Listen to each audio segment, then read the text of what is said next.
Jadi Allah Subhanahu wa Ta'ala masih memberikan kita semua kesehatan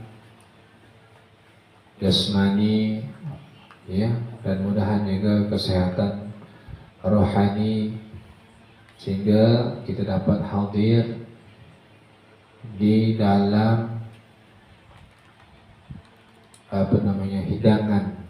hidangan jiwa, hidangan hati, hidangan rohani, ya, yang sepatutnya ada pada diri seseorang, ya. Apa dia? Yakni mendengarkan atau menuntut ilmu agama. Kata Nabi, man faraqal ulama mata qalbuhu. Orang yang dianya jauh memisahkan dirinya kepada orang yang alim, orang yang berilmu, maka hatinya akan mati. Kenapa mati hatinya? Kata ulama mengatakan, ya, ilmu itu ibaratkan kata santapan rohani. Jadi kalau kita punya jasad kita, badan, itu santapannya adalah makan dan minum, ya. Kalau dia tak makan dan tak minum, lemah badannya. Dia bisa saja menyebabkan kematian. Begitu juga roh kita, ya. Rohani kita juga perlu santapan. Apa dia santapannya? Yakni ilmu agama. Makanya kata Rasulullah, orang yang jauh dengan orang alim, maksudnya orang yang berilmu, ataupun suatu majelis yang membahas dalamnya ilmu, suatu majelis yang di dalamnya mengajarkan tentang syariat Nabi Muhammad SAW, maka hati tersebut tak menerima nutrisinya, sehingga akan menyebabkan orang tersebut mati hatinya. Syukur kita masih hadir di malam hari ini yang di majelis, ya, semoga Allah termasuk kita dalam kategori daripada sabda-sabda Nabi yang baik-baik, daripada orang-orang yang menuntut ilmu agama dan orang-orang yang mengingat kepada Allah. Ya, seperti biasanya malam ini kita membahas tentang kitab Lubabul Hadis, tetapi kita juga punya kebiasaan majelis kita bahwa setiap Rabiul Awal datang, maka kita akan, ya, lebih banyak membahas tentang sosok Nabi Muhammad SAW, sosok yang dilahirkan pada bulan suci, pada bulan Maulid ini, ya, yakni bulan Rabiul Awal. Sebagaimana dalam riwayah-riwayah yang banyak mengatakan bahwa Nabi Muhammad SAW itu dilahirkan di di bulan Rabiul Awal, 12 Rabiul Awal, pada malam Isnin, ya, pada malam Isnin. Perlukah kita memperingati, mengingatkan kembali diri kita atas kelahiran Rasulullah SAW? Okay. Sangat perlu. Dan ini juga berlandaskan kepada hadis, berlandaskan kepada Quran, ya, dan daripada perkataan-perkataan ulama, ya. Salah satu hadis yang menyuruh kita untuk selalu, ya, ingat kepada kelahiran Rasulullah SAW. Kata Rasulullah SAW, "Man 'azzama maulidi kuntu syafi'an lahu yaumal qiyamah." Barang siapa yang memuliakan kelahiranku, kata Rasulullah SAW, ya, orang yang mengagungkan, orang yang membesarkan, ya, daripada kelahiran Nabi Muhammad SAW, daripada kelahiranku, kata Rasulullah, ya, sepertilah kita mungkin orang yang dianya lahir ke dunia, ya, lantas orang tersebut merayakan setiap 1 tahunnya, memperingati daripada 1 tahunnya, untuk apa? Untuk bersyukur kepada Allah. Begitu juga kita ketika masuk bulan Rabiul Awal, kita memperingati daripada kelahiran Nabi Muhammad SAW. Dan di situ kata Rasulullah, "Azzama maulidi", yang memuliakan daripada kelahiran itu dengan cara salah satu mengingatkannya. Macam mana kita nak mengagungkan kelahiran Nabi sedangkan kita tak tahu kapan Nabi dilahirkan, iya kan? Bulan apa Nabi dilahirkan? Ya? Walaupun sejatinya merayakan kelahiran Rasulullah SAW itu tidak mesti diadakan pada Rabiul Awal. Ya, bahkan kelahiran Nabi Muhammad SAW itu harus selalu diagungkan di setiap hari kita, di setiap jam kita, detik kita, menit kita, nafas kita. Ya, makanya para ulama ada mengarang maulid. Maulid itu artinya kelahiran, ya, yang kita baca maulid Sintuturor.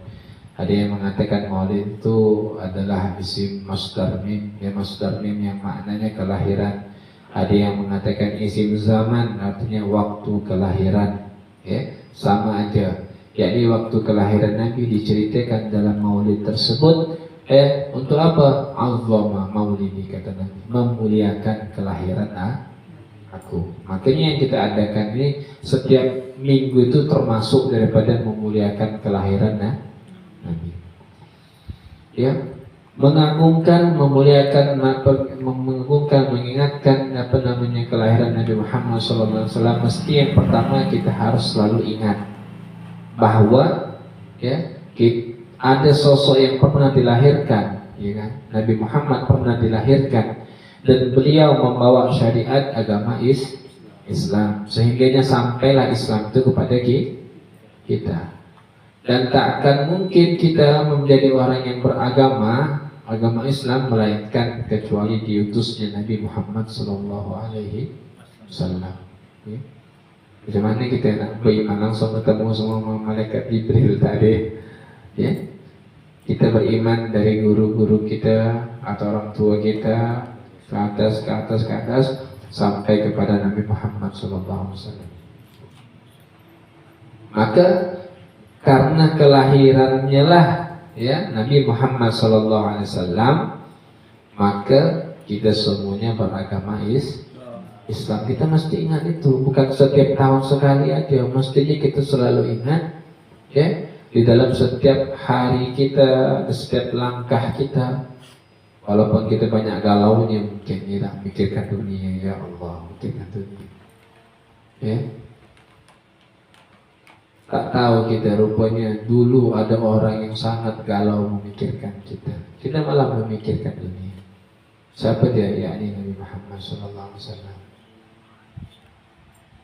Ketika Nabi Muhammad SAW itu dilahirkan, ya, beliau langsung sujud menghadap ke mana? Menghadap kepada Ka'bah. Apa yang diucapkan Nabi Muhammad? Ummati, ummati, ummati. Ya. Kalau anak kecil ketika lahir pertama, dianya langsung berteriak, menggenggamkan tangan, menangis, menanggung daripada beratnya daripada cobaan yang akan ditanggungi nanti di dunia. Menangis dia, ya. Kalau kita ingat kita, ya Allah, nangis kita itu apa? Nangis keberatan kita daripada menanggung. Baru saatnya kita sadar, galau. Kayak dia rupanya waktu kecil yang ku tangisi waktu tadi, ya. Cobaan Allah berikan kepada kita. Dari Muhammad, bagaimana beliau? Ya, beliau langsung ummati, ummati, ummati. Beliau memikirkan umatnya. Bagaimana aku nanggung nanti umatku ini, ya Allah. Ya, itu yang dipikirkan oleh Nabi Muhammad SAW. Setelah besar beliau berdakwah dari kota Mekah, ya, pernah mampir ke kota Taif. Ketika itu dilemparkan oleh orang-orang daripada batu, ya, sehingga berceceran darahnya beliau ditampung pakai tangannya. Ditanya sama sahabat, ngapa Nabi air darahmu kamu tampung wahai Rasulullah. Ya, aku takut, kata Rasulullah, kalau darah aku ini jatuh ke tanah, ya, malaikat yang menjaga bukit, ya, Taif itu akan menenggelamkan, ya, masyarakat Taif sebab dosa mereka, sehingga aku tampung. Begitu memikirkannya. Kalau kita tidak, ya lah, peci balas peci, kata kawan dia, tak bisa. Manta dibalas manta juga. Nabi memikir, ya, padahal berdarah, ya. Kalau kita dipeci paling bengkak gimana, ya, apalah gimana, ya. Jarang lah nak berdarah pecah biar tu lah, ya. Nabi ini dilempar pakai batu, ya, hanci, ya. Kecucuran darah beliau ditampung oleh Nabi Muhammad SAW. Ketika beliau juga nanti ketika beliau dipanggil ke hadirat Allah Subhanahu wa taala, ya, apa juga yang dikatakan Rasulullah, ummati. Beliau mikirkan macam mana ya Jibril, ketika itu ada malaikat Jibril, keadaan umatku nanti, keadaan umatku ya, keadaan umatku nanti, ya. Sehingga kata Allah Subhanahu wa taala dalam Al-Qur'an, wala sawfa yu'tika fatardu, kata Allah, dan sungguh kami akan mendatangkan kepadamu wahai Muhammad, Nabi Muhammad, yakni Nabi Muhammad, sesuatu yang sehingga engkau merasa ridha dengan hal tersebut. Artinya kau mikirkan umatmu wahai Muhammad, ya, ditanggung Allah nanti di akhirat, masuk ke dalam surganya Allah Subhanahu wa taala. Meninggallah Nabi Muhammad SAW. Bahkan di akhirat pun beliau juga, Nabi Muhammad memikirkan kita. Dalam sebuah riwayah panjang itu diceritakan ada namanya syafaatul ummah, ya. Sering saya cerita ulang-ulang, ya, perjalanan umat manusia yang digiring di padang mahsyar menuju kepada nabi-nabi yang ketika itu nabinya dimintakan untuk dipercepat hisab, ya, datang kepada Nabi Adam alaihissalam, ya Adam, engkau ini bapaknya manusia, tolong minta sama Allah dipercepat ini hisab. 1000 tahun di padang mahsyar itu nunggu dah tentu nih, macam mana nih, nak kemana kita ni larinya, ya, model kita lah nunggu kelulusan UAS sama UAN, nunggu macam mana aku ni kalau lulus saya tak nih, 1000 tahun nunggunya. Kita berbulan-bulan aja sudah pikirkan betul, soalnya nak lanjutkan kemana gitu lah, ya. Ini masuk neraka masuk surga dihisab ini, ya. Itu sangat lama. Ngantri ngambil gas, ke tabung gas tuh seharian, macam mana sakit ya rasanya. Ini yang ditunggu, ya, 1000 tahun. Datang lagi, ya. Tak kata Nabi Adam AS, aku malu untuk meminta dipercepatkan hisab. Aku dulu pernah ada dosa, ya, makan buah khaldi, ya, kata Nabi Adam AS. Padahal kalau secara hakikatnya yang dilakukan Nabi Adam AS itu adalah bukan kesalahan, ya. Kenapa? Karena itu memang sudah alur dalam ceritanya. Seandainya Nabi Adam AS tetap berada di dalam surga, kita tak akan lahir ke dunia ini. Tidak ada keturunannya Nabi Adam. Nah, setelah turun ke dunia, barulah kita, ya, bertebaran di dalam muka bumi. 1000 tahun itu, ya, sampai Nabi, ya, Nabi Ibrahim begitu juga, ya, panjang ceritanya. Itu dalam kitab Syafaatul Ummah bahasanya, dalam cerita syafaat yang paling agung, ya. Kenapa dikatakan paling agung? Karena ketika itu sudah para nabi, 4 nabi didatangkan, 1 nabi 1000 tahun, dan orang menanggung dosanya. Ada yang dianya dulu di dunia terambil tanah orang sejengkal, walaupun sejengkal dipikulnya nanti di padang mahsyar itu. Sejengkal itu bukannya sejengkal kita 10 meter, 20 meter, 7 lapis bumi. 700 bumi itu kau pikul, aku lagi dikira. Sejengkal ini, sejengkal aja ya. Janganlah sejengkal kali sejengkal. Cuma 7 lapis bumi. Berat agaknya ya, berapa tinggi. Itu yang dibawa, makanya orang semuanya sesak. Ada yang keluar peluhnya sehingga memanjiri dirinya. Ya. Banyak macam-macam sekali. Matahari sejengkal di atas kepalanya.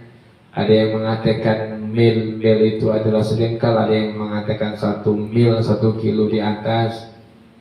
Ya, orang semuanya dalam berdesak-desakan. Orang yang dia tahu masuk ke dalam neraka, orang kafir sudah ngomong ya, sudah bilang ya Allah pindahkanlah ungkulna walau ila jahannam. Pindahkanlah kami ini dari keadaan ini ya Allah, walaupun kami dimasukkan ke dalam neraka. Sudahlah, kami bakal tahu ini masuk ke dalam neraka. Sudah ada tahan kami dalam keadaan ini tenggelam dengan peluhnya matahari sejengkal, ada yang musuhnya dipikulnya dan sebagainya. Ya, padahal tidak tahu di neraka lebih parah lagi dari itu ya, lebih parah lagi daripada yang mah. Sampailah ketemu Rasulullah. Kata Rasulullah, analah, aku yang akan memintakan syafaat kepada Allah untuk dipercepat hisab. Baru dipercepat hisab ketika itu. Ya, kenapa dikatakan syafaatul uzma? Karena yang disyafaati oleh Rasulullah bukan hanya orang yang mukmin muslim, tapi orang yang tidak beriman pun juga diberikan pertolongan. Sehingga semuanya ketika itu yang mukmin yang kafir, ya semuanya dipercepat daripada hisabnya. Ya. Setelah itu apa? Rasulullah SAW masuk ke dalam surga. Ada sekelompok manusia yang dimasukkan ke dalam neraka, disiksa ketika itu, digiring mau masuk ke dalam neraka. Ya, ditanya, kamu ini umatnya siapa? Malu mereka untuk mengakui umat siapa? Kami malu, ya. Cuman kami ini adalah orang-orang yang ahlul Quran. Kami orang-orang yang sholat 5 waktu. Kami adalah orang-orang yang berpuasa di bulan suci Ramadan. Ya disiksa lah orang tadi. Akhirnya ketika disiksa, baru ada yang berteriak, ya Muhammad, wahai Nabi Muhammad, tolonglah kami. Ya. Tak sanggup lagi nahan ini. Sehingga dia walaupun dengan rasa malu memanggil kepada Nabi Muhammad. Maka ketika itu malaikat Malik mendengar bahwa orang-orang tersebut adalah orang daripada umatnya Nabi Muhammad SAW. Malaikat Malik ya mengapa bahasanya ya berbicara di depan gerbangnya di depan gerbangnya surga ya, wahai Nabi Muhammad ya, umatmu ada di lembah ini sedang meminta tolong kepadamu. Ketika itu Nabi Muhammad langsung terperanjat daripada tempat duduk beliau di dalam surga ya. Kenikmatan surga ditinggalkan oleh Nabi Muhammad SAW. Beliau pecut menggunakan buruk sampailah 1 kali lompatan kepada neraka. Beliau tarik semuanya umat beliau yang ada dalam neraka. Dalam di awalam itu ada diceritakan tuh. Ya, Nabi Muhammad sujud ketika itu dengan sujud yang sangat lama. Ya, meminta kepada Allah daripada janjinya Allah untuk membebaskan umatnya. Wa sawfa yu'tika fatarda. Allah berjanji untuk melepaskan atau memberikan sesuatu sehingga kau ridho. Ya, sehingga Nabi Muhammad SAW meminta yang pertama, Allahumma ighfir li ummati, ya Allah aku minta pengampunan daripada dosa-dosa umatku. Ya, Allahumma ighfir li ummati, ya Allah aku minta ampunkan daripada dosa-dosaku dan umatku. Lalu yang terakhir kata Rasulullah, ya, aku simpan syafaati yaumul qiyamah, syafaat kepada hari kiamat untuk umatku. Itulah diminta sama Rasulullah SAW. Ya, kata Allah, ya Muhammad, memang betul orang ini adalah orang-orang yang daripada umatmu yang aku janjikan daripada keselamatan, tetapi mereka telah meninggalkanmu. Mereka telah meninggalkan syariat. Artinya orang yang melakukan dosa-dosa besar ini, maka Rasulullah SAW mengatakan syafaati lil kabairi minal ummati atau kama qala Rasulullah. Syafaatku aku simpan kata Rasulullah untuk pelaku dosa-dosa besar. Dosa kecil itu tak dipikirkan betul, tapi dosa besar yang Rasulullah simpan syafaatnya, ya, sehingga nanti Rasulullah tarik, ya, umatnya masuk ke dalam surga. Kalau kita lah tak mungkin ya. Kita ngomongnya semua orang, kau dosa lewat situ nanti kau jatuh, ya. Diomongin berkali-kali masih aja bangkang, jatuh juga. Nah, mantap lah ke situ makan buaya kata kawan kita. Sudah tahu dikasih tahu ya masih mau lewat sih situ. Nabi Muhammad tidak. Ketika beliau bilang, wahai umatku, kerjakan sembahyang, jangan tinggalkan sholat, ya. Tapi dengan mereka melanggar hal-hal tersebut, ya, Nabi Muhammad ya Raufur Rahim dengan kasih sayang yang tetap datang menjemput mereka untuk menyelamatkan mereka. Wahakalah, ini yang mesti kita ingat daripada jasa-jasa Nabi Muhammad, ya. Kita sebagai orang yang waras, yang memiliki akal sehat, pasti kita, ya, bertindak sesuai dengan apa kenyataan yang terjadi. Kita menanggapi seseorang itu dengan kenyataan yang terjadi. Ada orang ngomong, ya, misalnya Bang Layan tuh begini, ngomong sama Abang Fikri. Pasti dia berpikirkan Abang Fikri itu tidak seperti itu. Aku tahu betul macam mana orangnya. Karena sikap kita itu terhadap apa yang real terjadi kepada orang lain. Ya, begitu juga sifat kita kepada Nabi Muhammad. Terbukti sudah beliau itu Nabi Muhammad orang yang sangat peduli. Dalam riwayah cerita-cerita beliau pengorbanan beliau, ya. Janganlah nanti setelah meninggal, yang dulu-dulu aja macam mana beliau mempertahankan agama Islam, ya, bagaimana beliau mempertahankan, ya, kita semua sehingga bisa masuk ke dalam agama Islam, ya. Apakah hal tersebut merupakan kebohongan yang besar? Tidak, kenyataan telah mengatakan betul, ya, Nabi Muhammad SAW cinta terhadap kita sebelum kita cinta terhadap beliau. Maka sambutlah cinta Nabi Muhammad, ya, terimalah cinta Nabi Muhammad, ya. Dengan apa? Dengan selalu mengagungkan kelahiran Nabi Muhammad SAW, mengingat bahwa kita dulu pernah seseorang ada yang dilahirkan yang paling mulia di muka bumi ini. Orang tersebut yang telah lahir, orang yang membawa agama Islam kepada kita, yang kecintaannya sampai saat ini kita rasakan, ya. Maka kata Nabi Muhammad apalagi, man adzama maulidi kuntu syafi'an lahu yaumil qiyamah. Aku akan menjadikan syafaatku kepadanya pada hari kiamat. Orang yang mengagungkan kelahiranku, maka aku akan, ya, akan memberikan syafaatku pada hari kiamat kepadanya. Maka yang seperti kita ceritakan tadi yang panjang tadi, bahwa mengagungkan kelahiran Nabi bukan hanya dengan cara memperingatinya, ya, bukan hanya dengan mengingatnya, melainkan betul-betul, ya, menjalankan daripada syariat Nabi Muhammad SAW. Sembahyang 5 waktu jangan lagi ditinggal, puasa jangan pula lagi ditinggal, ya. Segala hal-hal yang wajib yang diperintahkan oleh Nabi Muhammad itu dilaksanakan. Kenapa? Kalau orang yang dianya tidak melaksanakan daripada ajaran Nabi Muhammad SAW, maka mereka bukan termasuk daripada orang yang mengagungkan kelahiran Nabi Muhammad SAW. Ya, seperti sholat contohnya, kata Rasulullah, man taraka sholat muta'ammidan faqad bara'a min dimmati Muhammadin SAW. Barang siapa yang meninggalkan sholat, kata Rasulullah, dengan sengaja, ya, maka orang tersebut telah terlepas daripada tanggunganku, yakni tanggungan Nabi Muhammad SAW. Padahal janji Nabi Muhammad apa? Orang yang mengagungkan kelahirannya, dia akan diberikan syafaat. Rupanya orang yang meninggalkan sholat itu tak diberikan syafaat. Mafhumnya apa? Orang tersebut bukan orang yang memuliakan daripada kelahiran Nabi Muhammad SAW, ya. Ya, jadi kewajiban kita jalankan semampu kita. Sesuatu yang dilarang kita tinggalkan juga semampu kita. Banyak-banyak ya mengingat jasa Nabi Muhammad yang menimbulkan rasa cinta kita kepada Nabi Muhammad. Hadir terus majelis maulid, ajak kawan-kawan yang tak hadir majelis maulid untuk kembali hadir lagi, ya, biar rohnya terisi lagi kembali, ya, kepada kecintaan kepada Nabi Muhammad Sallallahu Alaihi Wasallam. Kita balikkan lagi gairah kita yang seperti dulu. Majelis kita buka di mana-mana itu, masya Allah, indah tak rasanya itu? Indah betul ya, hati begitu tak?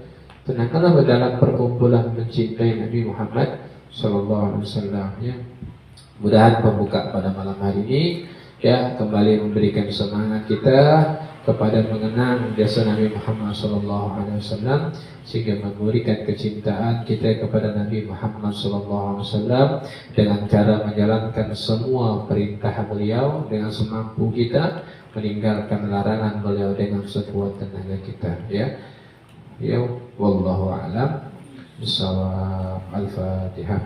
A'udzu billahi